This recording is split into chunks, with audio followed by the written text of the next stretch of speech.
Radio city podcast च्या पलीकडे RJ प्रसन्न सोबत. नमस्कार, मी आरजे प्रसन्न. च्या पलीकडे या पॉडकास्टमध्ये आज आपण एका विशेष अभिनेत्याला भेटणार आहोत, ज्यांनी आतापर्यंत अनेक चित्रपटांमध्ये खलनायकाची भूमिका साकारलेली आहे. आतापर्यंत जवळजवळ 160 चित्रपटांमध्ये त्यांनी काम केलेलं आहे. 55 पेक्षा जास्ती मालिकांमधनं काम केलेलं आहे. अनेक मोठमोठ्या सिरियलमध्ये लीड रोल त्यांनी केलेले आहेत. संत बाळूमामा या सिरियलमध्ये ज्यांनी बाळूमामांची भूमिका केली आहे असे अभिनेते प्रकाश धोत्रे सर आज आपल्या सोबत आहेत. नमस्कार सर, च्या पलीकडे या पॉडकास्ट मध्ये तुमचं मनापासून स्वागत आहे. नमस्कार प्रसन्न. सर्व श्रोत्यांना माझा मनपूर्वक नमस्कार. येस, पण सर अनेक तुमचे फॅन्स आहेत ना, हे विचारत असतात की सर नेहमी निगेटिव्ह भूमिकाच का करतात. म्हणजे त्याचं एक्झॅक्ट उत्तर मला देता यायचं नाही, कारण माहित नाही मला. ज्या काही सुरुवातीपासून कदाचित मी हिरो सारखा एकदम माझी पर्सनॅलिटी तशी नसेल. सुरुवातीच्या काळात पण जेव्हा काम करायला सुरुवात केलं तेव्हाही म्हणजे साधारण ग्रे शेडच्या वगैरे ह्या पद्धतीच्याच भूमिका माझ्या वाट्याला आल्या. बर. आणि माझ्या वयापेक्षा जास्त वयाच्या भूमिका माझ्या वाट्याला आल्या. उदाहरण द्यायचं झालं तर समजा बेल भंडार नावाचं माझं पहिलं व्यावसायिक नाटक होतं. त्यामध्ये काही यंग असूनही त्यात मी रवींद्र महाजनींच्या मोठ्या भावाची भूमिका करत होतो. तर अशा पद्धतीनं सुरुवातीपासूनच कॅरेक्टर्स आणि त्या पद्धतीच्या भूमिका ऑफर होत गेल्या.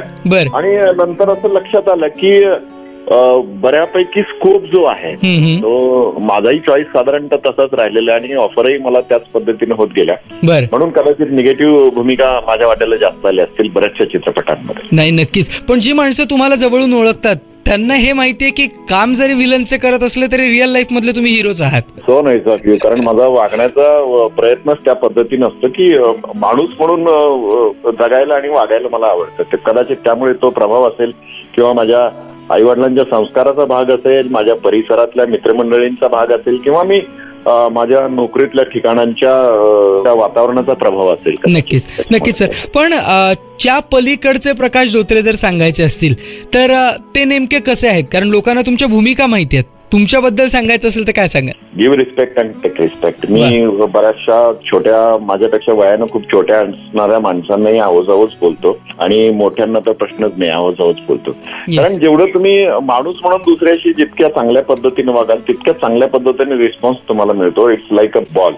जितक्या रबर बॉल जितक्या जोरात फेकाल तितक्या जोरात तो तुमच्याकडे येणार. तसंच आहे, तुम्ही जितक्या जास्त रिस्पेक्ट आणि ज्याला आपण थोडक्यात म्हणतो की सिव्हिक सेन्स वापरला गेला पाहिजे. आपण म्हणजे छोट्या छोट्या गोष्टी आहेत, आपल्यामुळे दुसऱ्याला विनाकारण त्रास होता कामा नये. म्हणजे मी रस्त्यानं जोरात गाडी चालली, जोरात हॉर्न वाजवत चाललो म्हणजे मी खूप मोठा झालो अशातला भाग नाही. तिथे आजूबाजूच्या वातावरणाचं भान ठेवलं पाहिजे. आज आपण समजा एखाद्या हॉस्पिटलमध्ये गेलो, तिथं मोठ्यानं फोनवरती बडबड करणारी माणसं बघतो मी, रस्त्यानं आडवी तेवढी पार्किंग केलेली माणसं बघतो. तर त्या पद्धतीने माझं म्हणणं हेच आहे की माणूस म्हणून माणसाला रिस्पेक्ट दिला तर माझ्या मते मला ते आवडतात त्या पद्धतीचा माणूस. याच क्षेत्रामध्ये, कला क्षेत्रामध्ये आपल्याला काम करायचं आहे, हे तुमचं फायनल केव्हा ठरलं? कला क्षेत्रात एक फॅसिनेशन असतं, एक खूप आवड असते. म्हणजे जसं कोणाला वेगवेगळ्या कलांचा छंद असतो त्या पद्धतीचाच हा छंद. समजा की मला कॉलेजला असल्यापासून किंवा हायस्कूलला असल्यापासून मी स्टेजवरती जातोय. तुम्हाला पुढच्या अपॉर्च्युनिटीज मिळत गेलेल्या, ते सातत्य टिकवणं किंवा त्या पद्धतीनं आपल्या कामामध्ये आपण सुधारणा घडवणं माझ्या मते हा खरा स्ट्रगल होता. आणि कदाचित त्याच्यामुळेच आज इतकं सारं काम करू शकलेलो आहे. बरोबर. पण सिरियल मध्ये अनेक कामं आपण केलेली आहेत, चित्रपटांमधनं सुद्धा कामं केलेली आहेत, नाटकांमधनं कामं केलेली आहेत. कुठला फॉर्म जो आहे तो तुम्ही जास्ती एन्जॉय केला असं तुम्हाला वाटतं आणि का बरं? श्रोत्यांना हे ऐकायला आवडेल की कुठला फॉर्मॅट जो आहे, प्रत्येक फॉर्मॅटचं आपलं एक गणित आहे सर. म्हणजे कसं आहे की नाटक आपण जिवंत कला म्हणतो. तुम्हाला ते सगळं प्रेक्षकांच्या समोर लाईव्ह दर वेळेस तुम्हाला ते वेगवेगळ्या पद्धतीनं प्रेक्षकांसमोर आणायचं असतं. समजा साधं उदाहरण घ्यायचं झालं तर आज माझं घाशीराम कोतवाल हे नाटक चालू आहे, त्यामध्ये गेली 14 वर्ष मी घाशीराम करतोय आणि गेल्या 14 वर्षामध्ये प्रत्येक प्रयोग हा माझ्यासाठी वेगळा ठरलेला आहे. म्हणूनच आपण नाटकाच्या प्रयोगाला प्रयोग म्हणतो. तो तुम्हाला तुमच्यातल्या कलाकाराला एक अजून सक्षम करण्याचा तो प्रयत्न असतो, तो प्रयोग असतो. आता हे झालं नाटकाच्या बाबतीत. सिरियलच्या बाबतीत म्हणाल तर मी सांगतो, माझ्याच उदाहरणावरून सांगतो, मी साधारण 160 वगैरे सिनेमे केले. जेवढी ती लिस्ट तुमच्याकडे आहे ते एवढे सिनेमे केल्यानंतर ही तुम्हाला जे फेस व्हॅल्यू मिळत नाही ती एका एका सिरियलनं तुम्हाला ती फेस व्हॅल्यू मिळते. बरोबर. एक सिरियल ती खूप प्रचंड चांगल्या प्रमाणात चालली. साधा उदाहरण, मी आता समजा सुंदरा मनामध्ये भरली करत होतो कलर्सची, त्यानंतर बाळूमामा केला ॲज अ बाळूमामा. आता एक नवीन सिरियल येते माझी सन मराठीला, जी कोल्हापुरात चालू आहे, जुळली गाठ. तर ह्या सिरियल मधनं होतं काय की दररोज तुम्ही प्रेक्षकांच्या समोर असता आणि तुम्हाला त्या पद्धतीने एक फेस व्हॅल्यू त्याच्यातनं मिळत असते. मी तिन्ही फॉर्मॅटमध्ये व्यवस्थित काम करतोय. प्रश्नच नाही, आणि ते खूप आवडतं सुद्धा आहे लोकांना. आणि म्हणूनच मला विचारायचं ते म्हणजे बाळूमामा सारखी सिरियल आपण केलेली आहे, म्हणजे बाळूमामांचीच भूमिका आपल्याला करायला मिळाली आहे. सो ही भूमिका नेमकं काय देऊन गेली? तुम्ही मला अंधश्रद्धा म्हणाल किंवा काय म्हणाल, श्रद्धा माणसाच्या मनात प्रचंड म्हणजे असावी. कुठल्या ठिकाणी तुम्ही तुमची श्रद्धा असू द्या, तुम्ही नास्तिक असा आस्तिक असा, हा भाग वेगळा. तर 2003 साली मी बाळूमामांवरचं चित्रपट केलं होतं, 2003, आणि त्यात मला बाळूमामांचीच भूमिका करायला मिळाली होती.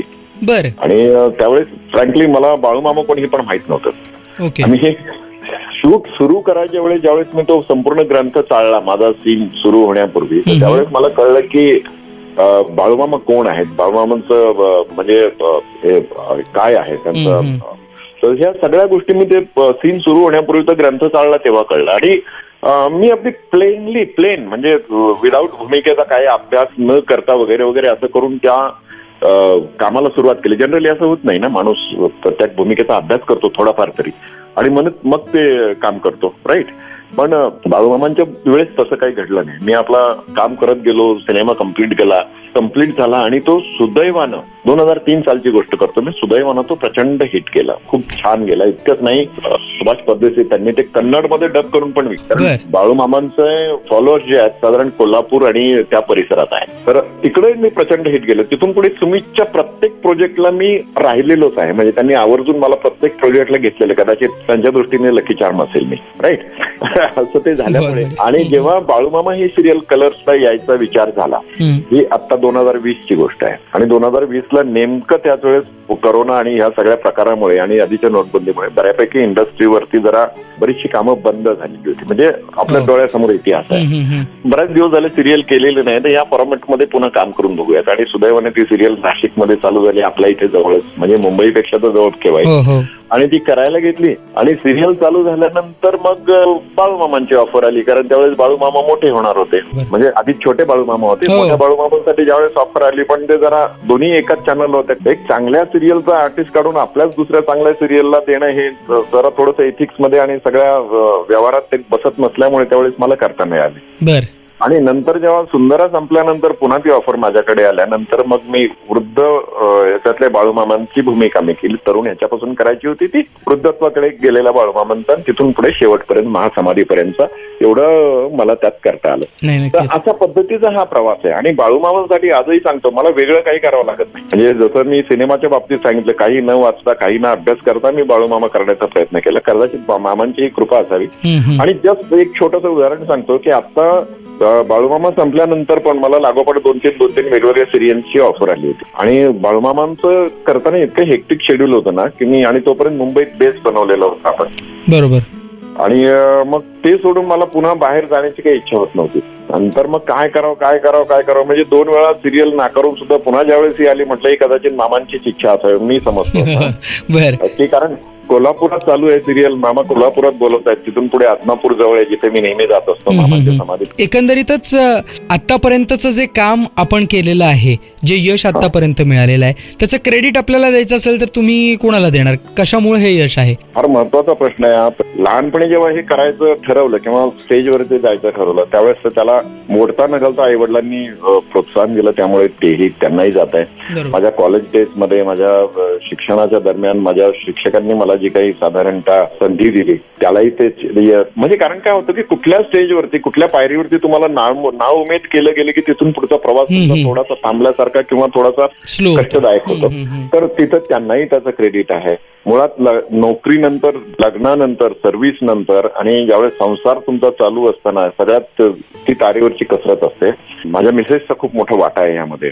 माझ्या मिसेसनं, माझ्या मुलानं, माझ्या फॅमिलीनं मला खूप सांभाळून घेतलं. कदाचित त्यामुळे, कारण काय होतं, एका फ्रंटवरती तुम्ही थोडेसे बिनधास्त असला, निर्धास्त असला की मग तुमचा प्रवास दुसऱ्या बाजूला तुम्ही कॉन्सन्ट्रेट करू शकता.